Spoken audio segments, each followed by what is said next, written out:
Hello everyone, I'm Angeline. And I'm Seb, and we've got a great episode for you here at English Digest. That's right. You know what? Earlier today, I was just thinking about how different life was before the internet. When was that? Quite a long time ago. Yeah. Maybe, would you say 20 years? No, more than 20 years ago. Not in my lifetime. Not in your lifetime. Oh, we're in a different generation, aren't we? Yeah, I mean, I was a 90s kid, but by the time my memory was fully there, you know, by the time I can properly remember my life, there was already a little bit of the internet around. We had dial-up with that horrible tone. Okay, so you guys had dial-up. When you were in elementary school? Yeah, elementary school. Okay.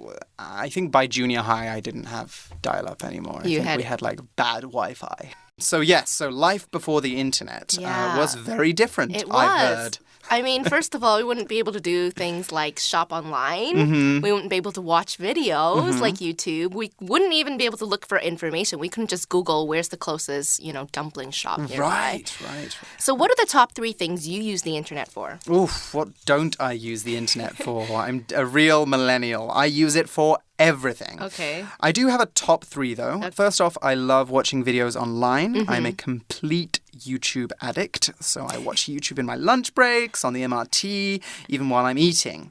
I'm also a big fan of vlogs as well. So, video blogs and groups like this group of people, 解决你的英文 who are very popular on YouTube. I don't know if you watch 解决你的英文 Yeah, I did watch a few of their episodes. Some of them are pretty funny. Some of them, you kind of need to understand the Taiwanese culture. Right, in order to get this humor. I find 50% of them hilarious. Yeah, the other 50, I'm like, that's about the same for me. I don't get that. Yeah. Anyway. So it is something that goes with culture in order for it to be funny. Exactly. Yeah. Anyway, when I'm not watching videos, I'm using the internet to shop for clothes, which is another bad habit of mine. You're a shopping addict too? Yes. And I have a really bad habit of late at night when I'm sleepy, or maybe when I'm coming back from a bar and I've had 2 or 3 drinks, I'm like, I'm going to go shopping now. Not the best time to It's a bad shopping. time. You make bad decisions. So that too. And also making plans with friends, obviously. Okay. Like everyone else, I use it to arrange to meet up, plan parties, plan hikes, all of that. Okay. But it has changed a lot of other things outside of just fun and recreation, hasn't it? It's changed the way that we study and work as well. The internet has changed the education system, actually. Today we'll be comparing traditional learning, so learning face-to-face in a physical classroom. Right. And distance learning, which basically allows you to study wherever you are. Right. Okay? It's not learning in a classroom that's very, very long. Yeah, it's not. Yes. Instead, you rely on technology to facilitate the student-teacher and student-student communication. Okay, so when I was in school, long time ago when the dinosaurs were around. Okay, wow. We did have distance learning, but it was actually done via post, okay? Oh, okay. That's very interesting. I've not heard of that before.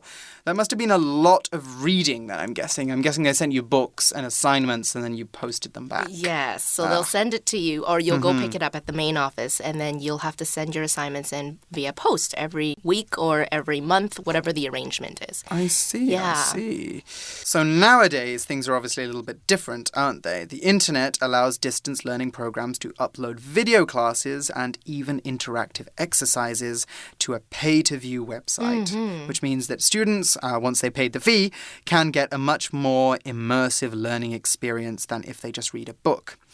So actually one recent startup, one new company, which I don't know if you've seen, if you're watching YouTube a lot. Have you heard of Masterclass? No. Oh, it's a new distance learning program. We are not being paid to advertise them, by the way.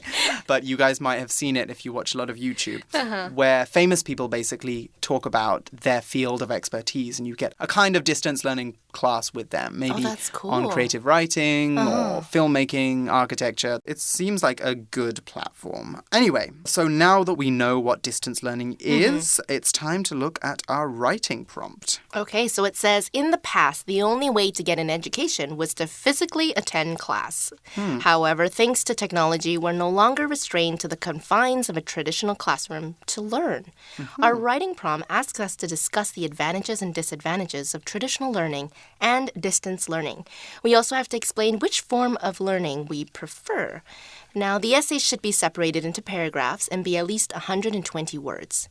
Seb, did you do any distance learning when you were in school? Not really. I did enroll or sign up for a distance learning program just after I graduated from university. I was thinking of getting a TEFL certificate so I could teach English abroad. Right. However, I soon discovered that I'm not that kind of learner. Personally, I prefer traditional style classrooms where students can talk to each other and share ideas. Maybe that makes me a little bit more old-fashioned than I seem. So what about you? Do you go for distance learning or are you more of a traditional learner? I am like you. I prefer traditional learning in the classroom, okay? Actually, when I was in high school, distance learning wasn't a very popular option since we were pretty much expected to attend classes in person. Right. Okay, I mean, what else could a teenager be doing if they aren't going to school? Right? So from what I understand, the students who failed a subject or they had to retake a course, they did this through distance learning. So distance learning wasn't a very good thing. If you were doing distance learning, it wasn't a good for your reputation. So we could say it was looked down upon. It was, yeah. When we look down upon something, we think that it's not good, basically. So people are looking at you and thinking, you do distance learning? Ugh, what did you fail? What did you fail? Why are you so dumb? But of course, that's not the case now. It's a lot more convenient, actually, with distance education, I can see. I mean, I think as an adult, distance learning would probably be something that I would prefer to a traditional class there's now. lots of perks and advantages now to distance learning.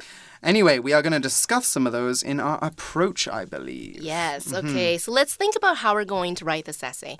Since we're writing an essay to discuss the advantages and disadvantages of two things, we'll be writing an argumentative essay, okay? So this type of essay requires us to gather evidence, present different points on both sides to consider, and then evaluate all the points, and then you can state your opinion.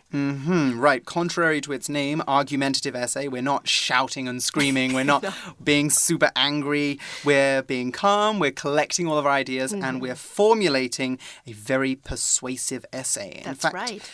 Argumentative essays are not one of the many persuasive tools that you can use to convince the reader of your opinion. So unlike some other formats which focus on presenting only the writer's point of view, an argumentative essay will help demonstrate that you have a full understanding of both sides of the argument. And by addressing other points of view, you can also put together a more convincing argument that lets the reader know that you see things in both ways and you know that your side is right. You've fully considered the argument. Right. It is a very powerful tool. So like any other essay, our composition should have an introduction, body, and a conclusion, okay?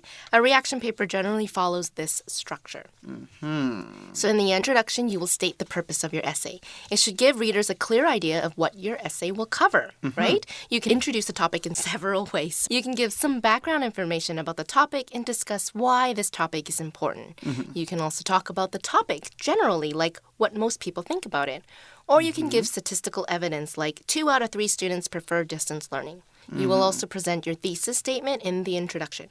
Your thesis should be clear and concise. Right. Think of it this way. For the reader, an introduction without a thesis statement is like walking through a thick fog. You can't see where you're going and you're going to get lost. The thesis statement of the article is the headlamp that shows you where you're going. So you need to keep it straightforward. You need to let someone know in 1 or 2 sentences, 1 sentence in this case, because this is a short essay, what this essay is going to be about, what the problem is that you're tackling.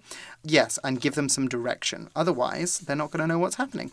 So what should readers be aware of with the body of their essays, Angeline? So the body of your essay should be clear and persuasive, okay? You should have evidence to support your claims.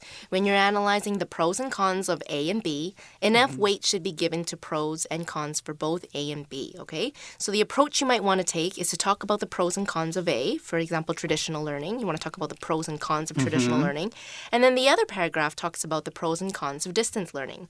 Alternatively, one paragraph can talk about the pros of traditional and distance learning, and then the other paragraph can talk about the cons of traditional and distance learning. Of course.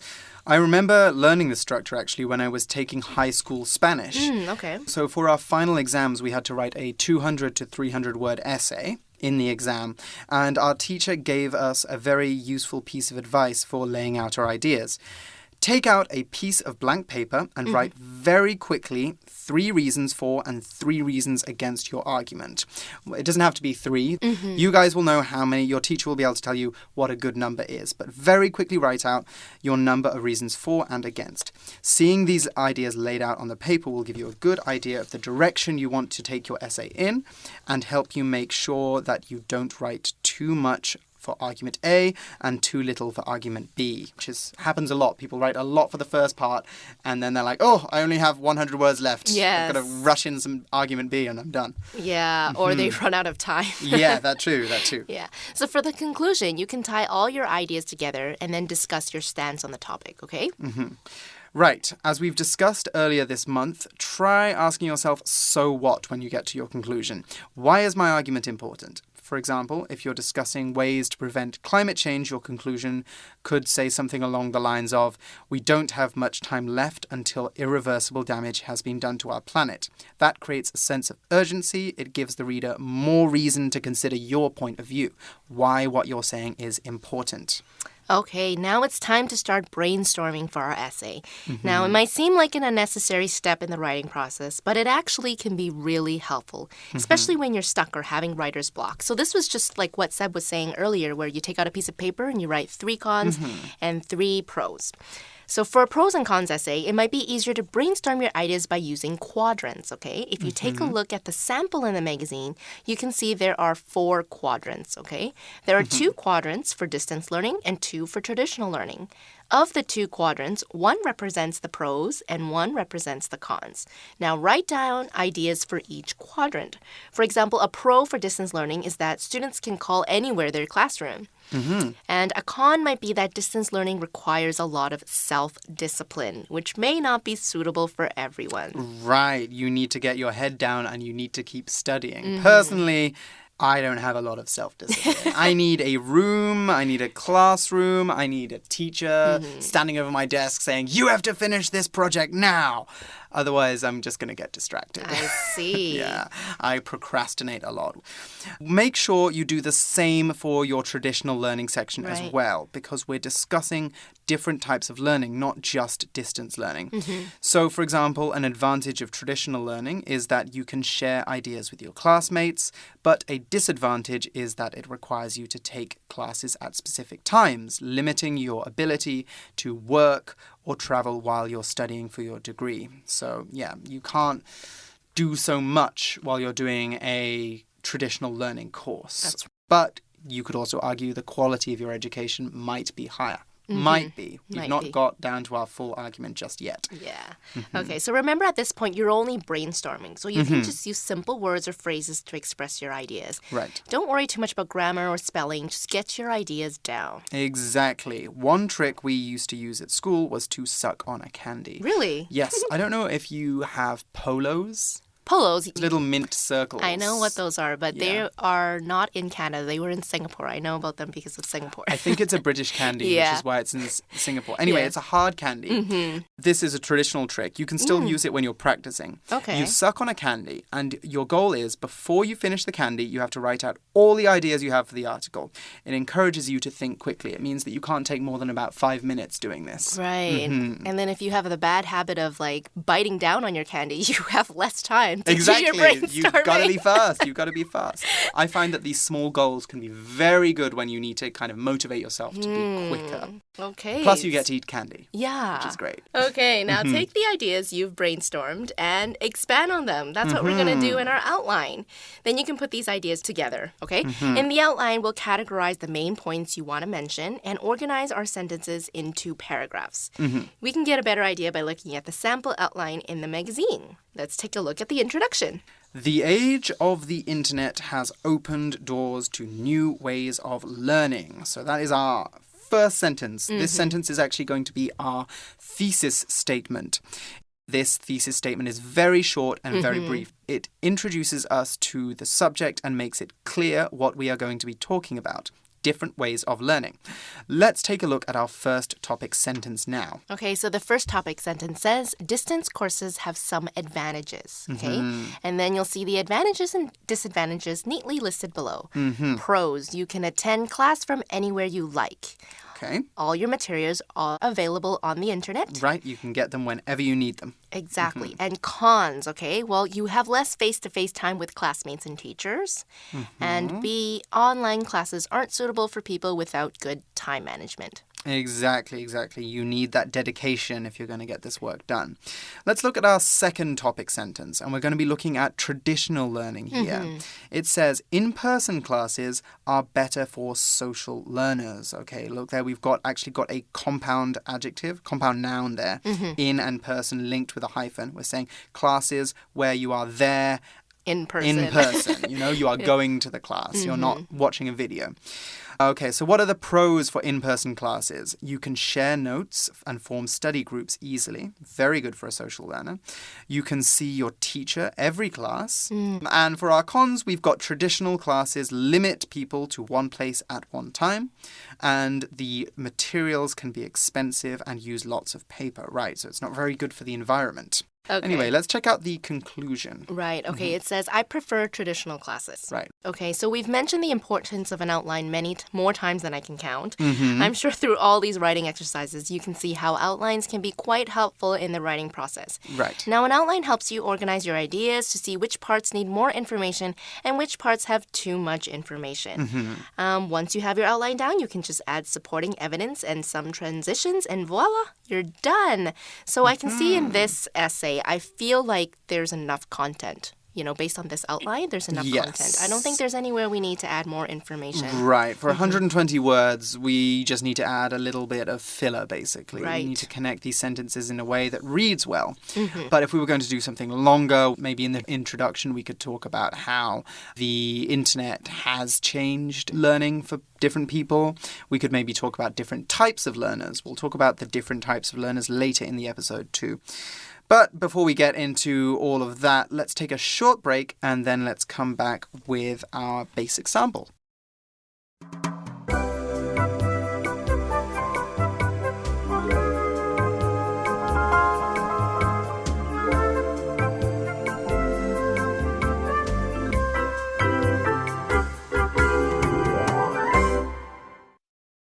Writing Sample 1. The age of the internet has opened doors to new ways of learning. One of these approaches is distance courses, which have some definite advantages.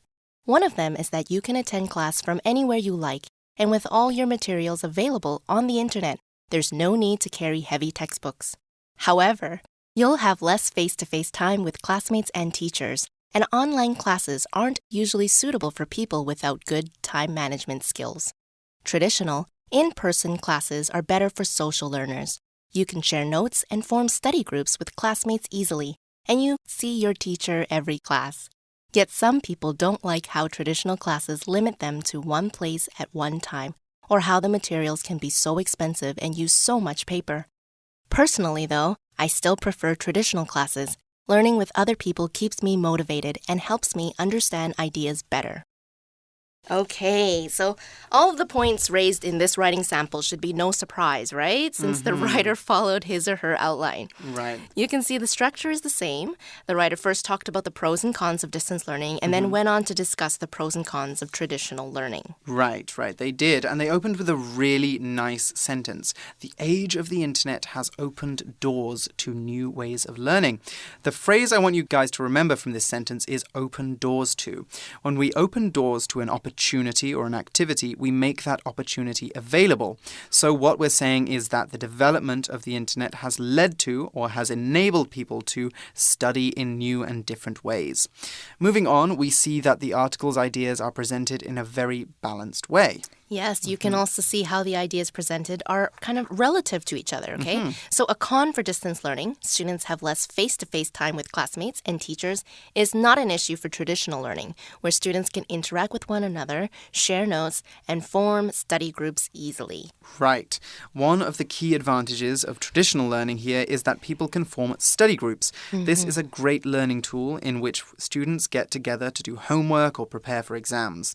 As 4 brains are better than 1, you can open yourself up to different perspectives and ways of thinking in a study group. If you're doing a project, it might even inspire you to take different creative directions or use different techniques with your work. It does require discipline, though. You're not hanging out. And that's one problem that our writer points to. Yes, okay. So the writer points out how people without good time management skills may not fare well in distance learning. Okay, so time management skills refers to your ability to organize and plan how long you spend on specific activities by prioritizing and scheduling tasks and goal setting, okay? So with some distance learning courses, you might have the freedom to decide when to take an online class and when to submit an assignment. Now, if you're poor at managing time, you might procrastinate and leave everything to the last minute. I am the worst procrastinator. I procrastinate all the time. I think I procrastinate every single day, actually. So when we procrastinate, we do something which is not related to our work because we secretly don't want to do our work. So that could include cleaning your room, doing other jobs, doing work that's not that important. Sometimes I'll even ask for more work. And will you do that work work I can do first? that work instead. Wow. Yes, you typically procrastinate more with high-pressure projects or stuff which you don't feel so confident doing. That's typically when you procrastinate. So when you procrastinate, you're pretty much leaving that task until the last minute, until the very final minute that you need to do it. Exactly, exactly. Okay. But at the same time, I think procrastination is a problem for both traditional and distance learners. It is, It's just yes. a different kind of procrastination. If our distance learners, we need the discipline to do our work on time. Right. But if we are social learners, we need to make sure that we are using our time in a group to study and not just to chat. Chit-chat, Yeah, exactly. Okay, so you mentioned earlier social learning, okay? When we say yes. someone is a social learner, you likely prefer to learn in groups rather than spending one-on-one time with a teacher or an instructor, okay? So social learners learn better when they can discuss ideas and problem solve with other people. Now, the traditional style of learning is best suited for social learners since they can interact with other people face to face. Right. I've also heard of learner types being divided in another way as well. In school, we learned about 3 types of learners. Right. And this focuses more on the senses that you use rather than the environment that you're learning in. So one, for example, is a kinesthetic learner. Now, this is a fancy word, kinesthetic, which means doing or taking action. So a kinesthetic learner is someone who learns best by doing things themselves or maybe doing an experiment if it's a science class, physically doing things, taking action themselves. There are aural learners. Aural learners is spelled A-U-R-A-L and then learners. And that is somebody who learns things by listening to things. So they might be very good at paying attention to a teacher for a long time. If you're an aural learner, this class we're doing right now is probably very good for you. Yes. And also visual learners last. Visual learners are learners who learn things by seeing things. Okay, so those are 3 different kinds of learning, and they are actually, you can be a combination of the 2. I think I'm a kinesthetic and a visual learner. I know I need to actually try what I'm learning by myself, and then I also need to be able to see what it is that I'm learning. Yeah, so for me, this type of learning where it's just auditory, it wouldn't do very well for me. Okay. Yeah. You're not our ideal customer. No, not at all. So how does our writer finish the essay? Well, the writer ends off the essay with a strong conclusion by giving his or her preference, okay, traditional classes, and the reason. He or she is a social learner. All right. Okay, so that's our conclusion for our writing sample 1. Okay. Now let's take a look at the second sample. Writing sample 2. Thanks to technology, there are more and more opportunities these days to learn. When it comes to the choice between traditional learning and distance learning, there are a couple of factors to consider, namely flexibility and cost. With distance learning, you can study whenever and wherever suits you best, making it easy to tailor classes to your lifestyle, job, or physical condition. For example, if your preferred school is not wheelchair accessible, you can take lessons at home. This flexibility is seldom an option with traditional learning, as you must follow whatever schedule the school sets. Cost is also an important aspect. With traditional learning, your tuition will have to cover expenses like the teacher's salary, the use of the school building, and any resources. With distance learning, however, you may be able to get a better deal. Of course, every educational institution differs, and you'll need to choose the right one for your needs. But if I had the choice, I'd take distance learning every time. Okay, so a slightly different approach in this article, right? In this essay, we can see that the writer took a different approach with this writing exercise. So instead of discussing the pros and cons of traditional learning and distance learning, the writer focuses on two factors, flexibility and cost, and states how distance learning offers more flexibility and is more cost-effective compared to traditional learning. We also saw a really good word in there, factor, which I think you'll probably be using in an argumentative essay. A factor is a thing we need to think about or consider before we make a decision. So here we're talking about cost, flexibility, accessibility, whether somebody can get in a wheelchair. These are all things to think about. They're all factors. So when we're making a big decision, we have to think of the bullet points that go into that decision, and those are our factors. Now, there are a couple of similar words we can also use. A variable, for example, is a factor that changes easily or is not certain. So we could say, I really want to go traveling, but I can't make any fixed travel plans right now because there are too many variables.